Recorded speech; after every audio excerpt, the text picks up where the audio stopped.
Shalom saudaraku, masih tentang kedatangan Tuhan Yesus dan terangkatnya kita menyongsong Dia di udara.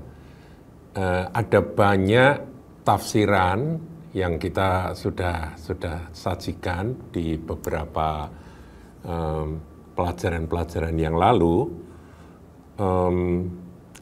Kita tidak berpegang kekeh dan mengatakan bahwa inilah yang paling benar, tidak.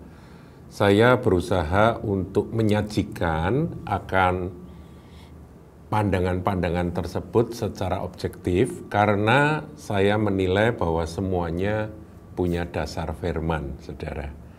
Ya, jadi untuk masalah kedatangan Tuhan, tentang kapan waktu pengangkatan terjadi, apakah kalau yang jelas, kalau pengangkatan terjadi ketika itu kan dikatakan Tuhan datang ya. Ketika itu Tuhan turun, kemudian ada penghulu malaikat berseru dan sangkakala Allah ditiup, kemudian kita tidak mendahului mereka yang sudah meninggal akan dibangkitkan dan kita akan bersama-sama dengan mereka, kita akan diangkat, yaitu versi dari 1 Tesalonika 4 ayat 15, 16, dan 17. Nah, nanti kita akan bersama-sama dengan Tuhan selama-lamanya.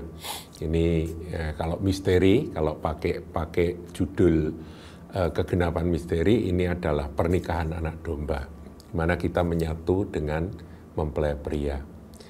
Nah, tapi ada juga yang berpendapat bahwa kedatangan Tuhan itu 2 periode, karena kok begini, kok begitu ya, dari penafsiran satu ayat dan ayat yang lain, akhirnya ada yang menyimpulkan bahwa kedatangan Tuhan itu 2 periode. Yang satu untuk menjemput akan mempelainya, kemudian Tuhan akan bersama-sama dengan orang kudusnya, Tuhan akan turun dan menghakimi dunia ini. Jadi begitu saudaraku. Ini tafsiran yang kedua, itu ada 2 periode kedatangan Tuhan. Nah, bagaimanakah kita menyikapi akan perbedaan-perbedaan pandangan tersebut? Saya ingin sampaikan tentang apa yang diajarkan oleh Tuhan Yesus di dalam Matius 24. Coba kita lihat, saudaraku, di dalam Matius 24, ayatnya yang ke-31. Ya, satu ayat ini kita akan lihat. Dan ia akan menyuruh keluar malaikat-malaikatnya dengan meniup sangkakala yang dahsyat bunyinya. Jadi ini sangkakala, saudaraku ya. Kalau di dalam 1 Korintus 15, ini adalah sangkakala atau nafiri yang terakhir itu. Dahsyat bunyinya dan mereka ini malaikat-malaikat, akan mengumpulkan orang-orang pilihannya, jadi orang-orang pilihan, dari keempat penjuru bumi, jadi dari seluruh dunia, saudaraku ya. Dari bangsa manapun juga, itu akan dipilih, ya, kemudian dikumpulkan, orang-orang pilihan, itu dikumpulkan, dan kemudian dari ujung langit yang satu ke ujung langit yang lain. Nah, saudara, menurut saya ini adalah peristiwa pengangkatan itu, saudara. Kalau malaikat mengumpulkan kemudian dibawa gitu ya, dibawa oleh kuasa supernatural untuk ketemu dengan Tuhan. Sebab di ayat yang ke-30, ya ini kita mundur ayat yang sebelumnya, pada waktu itu akan tampak tanda anak manusia di langit, dan semua bangsa di bumi akan meratap, dan mereka akan melihat anak manusia itu datang di atas awan-awan di langit dengan segala kekuasaan dan kemuliaannya. Jadi semua akan melihat Tuhan Yesus datang gitu ya. Dan itulah saatnya malaikat disuruh untuk meniup sangkakala dan mengumpulkan orang-orang pilihan Tuhan Yesus dari keempat penjuru bumi, dari ujung langit yang satu dan ujung langit yang lain. Ini dalam sekejap mata, saudaraku. Menurut saya ini adalah gambaran dari pengubahan tubuh, gambaran dari kebangkitan orang mati, yang mana semua akan menyongsong dengan tubuh kemuliaan atau tubuh kebangkitan, menyongsong Tuhan di udara, di angkasa, saudara. Nah, ada yang bertanya, Pak, itu terjadinya kapan? Kalau dikaitkan dengan munculnya antikristus, itu sebelum atau sesudah itu ya? Dulu kita pernah ada nyanyian yang saya suka nyanyikan dulu, tapi sekarang saya agak kurang berani menyanyikan lagu itu, karena saya menilai lagu ini mungkin kurang alkitabiah ya. Chornya atau refrainnya itu berbunyi, ku pergi, kalau kesusahan datang ku pergi, itu ya. Jadi ya memang itu dikritik oleh banyak hamba Tuhan sebagai nyanyian dengan teologi escapism. Jadi kalau ada susah, aku pergi gitu. Nah, susah yang dimaksud di sini adalah antikristus. Antikristus datang, dengan segala kekejamannya, dengan segala kekerasannya, dengan segala aniaya atau tribulasi yang diakibatkan dengan pemerintahan antikris itu, kita pergi gitu ya, saudaraku. Ya, tentunya ada dasarnya, karena firman katakan juga bahwa kita tidak ditetapkan untuk ditimpa murka. Itu benar. Tetapi kalau aniaya itu sebetulnya merupakan bagian dari kehidupan Kristen. Jadi kita nggak bisa escape dari aniaya. Tapi kalau escape atau artinya kita nggak mau ada aniaya, itu nggak mungkin. Karena Tuhan Yesus sendiri sudah menyampaikan hal itu. Tapi kalau kita escape atau dihindarkan, diluputkan dari murka, itu ya, saudaraku. Murka itu Tuhan menghakimi. Nah, kita akan diluputkan dari murka. Nah, terus bagaimanakah dengan pengangkatan? Yang jelas, kalau dari ayat ini, saudaraku ya, kita naik lagi ayat 29 ya. Jadi ini tadi ayat 31, kemudian 30, kemudian sekarang ayat 29. Coba dilihat 29. Segera sesudah siksaan pada masa itu. Jadi ini tribulasi, saudaraku. Segera sesudah tribulasi itu, matahari akan menjadi gelap, bulan tidak bercahaya, dan bintang-bintang akan berjatuhan dari langit, dan kuasa-kuasa langit akan goncang. Kemudian barulah Tuhan datang. Ya, pada waktu itu akan tampak tanda Anak Manusia di langit, dan semua bangsa di bumi akan meratap, dan mereka akan melihat Anak Manusia itu datang di atas awan-awan di langit dengan segala kekuasaan dan kemuliaannya. Barulah peristiwa pengubahan tubuh, kebangkitan orang mati, dan pengangkatan itu terjadi. Saudara, ini apa yang diajarkan oleh Tuhan Yesus sendiri. Rasul Paulus memperlengkapi ya dengan 1 Korintus 15, kemudian 1 Tesalonika 4 ayat yang ke 15, 16, 17, itu kelengkapan. Yang kemarin saya juga sampaikan tentang Filipi, bagaimana tubuh kita yang hina-hina ini akan diubah menjadi seperti tubuhnya yang sempurna, yang dapat menguasai dan menaklukkan segala sesuatu. Itu saudaraku ya. Jadi kita harus memahami akan ayat-ayat yang kalau ini ayat ini saja yang dipegang, ini lebih cenderung kepada post-trib.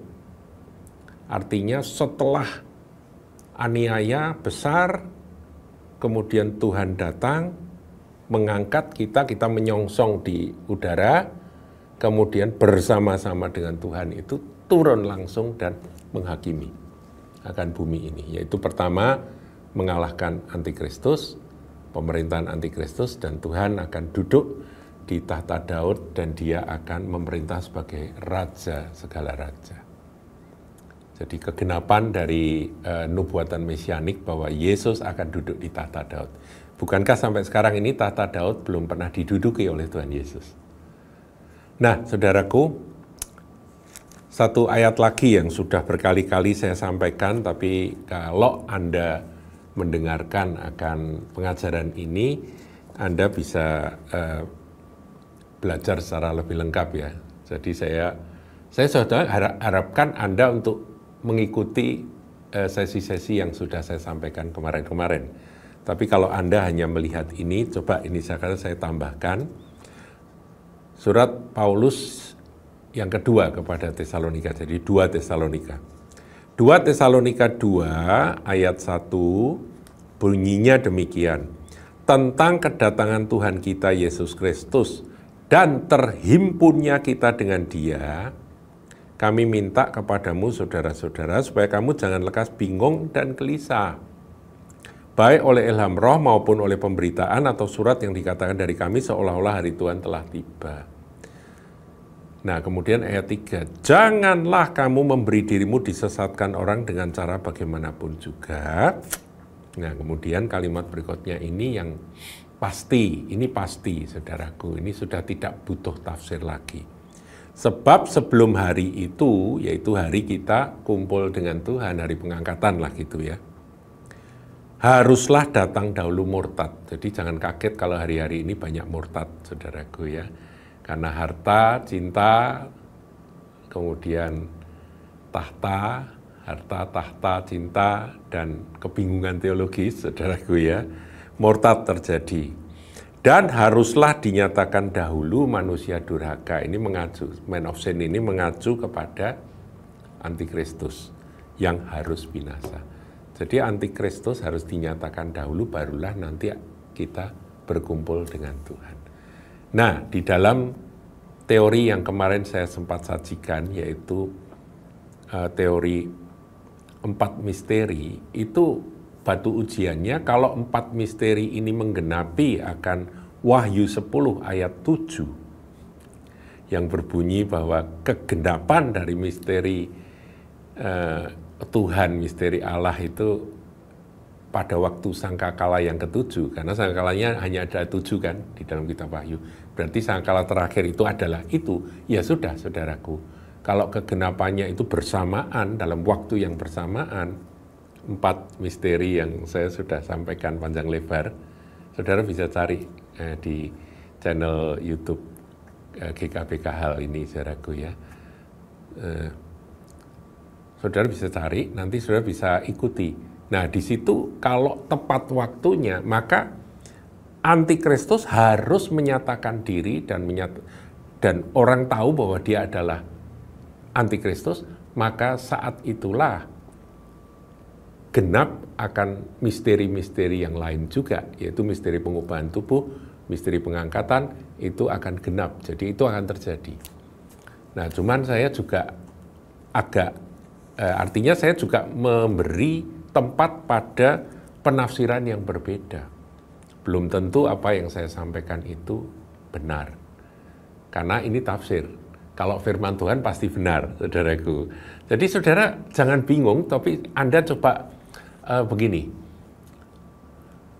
kita tafsiran bisa berbeda-beda tentang kedatangan Tuhan, tapi yang pasti saya percaya pengangkatan akan terjadi. Pengubahan tubuh itu adalah iman kita. Tubuh yang hina dina ini akan diubah menjadi tubuh seperti tubuhnya Tuhan yang bangkit itu, Tuhan Yesus yang penuh dengan kemuliaan. Ya, betul, itu pasti. Cuma kapan waktunya? Seperti halnya pasti antikris akan muncul. Seorang antikris yang akan berkuasa atas dunia ini akan muncul. Tapi kapan waktunya? Kita terhimpun bersama Tuhan Yesus itu puncak dari iman kita itu pasti. Jadi yang pasti-pasti kita yakini, tetapi tafsir-tafsir kapan terjadinya ini kita kumpulkan dan kita izinkan semuanya itu menjadi kekayaan kita. Sebab masing-masing punya kelebihan, saudaraku. Yang post itu punya kelebihan, yaitu kelebihannya apa? Siap, menyiapkan untuk yang terjelek, yang terburuk. Menyiapkan diri untuk situasi yang terburuk. Tetap melekat pada Tuhan. Yang pre, itu pun juga siap supaya kita tidak ketinggalan. Ya, betul, semuanya betul, saudaraku. Bukankah ada ayat, 2 orang tidur bersama-sama, yang seorang di bawah, yang seorang ditinggal. Kalau itu tafsirannya adalah tentang pengangkatan. 2 orang perempuan menghilang bersama-sama, yang satu tiba-tiba di bawah, yang satu tinggal. Ya, apa mau dikata, di ladang, yaitu kan bumi bulat bundar ya saudaraku ya. Di ladang itu kan jamnya beda-beda. Tapi pada saat yang bersamaan yang satu di bawah, yang satu ditinggal. Tapi ada yang menafsirkan, itu kan kematian gitu. Bukankah sekarang sering terjadi gitu ya, baru tidur besok bangun, oh ternyata pasangannya sudah dipanggil Tuhan. Itu ada yang berkata seperti itu. Ya bebas-bebas saja lah orang menafsir. Tetapi menurut saya saudaraku, biar kita ini semakin cinta Tuhan, semakin mengasihi firman, dan kita juga tidak bodoh dalam arti terbuka terhadap pengajaran-pengajaran yang sehat.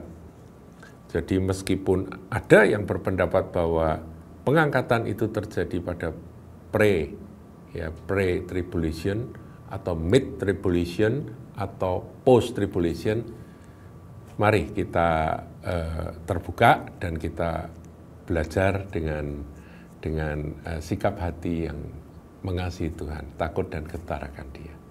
Tuhan Yesus memberkati.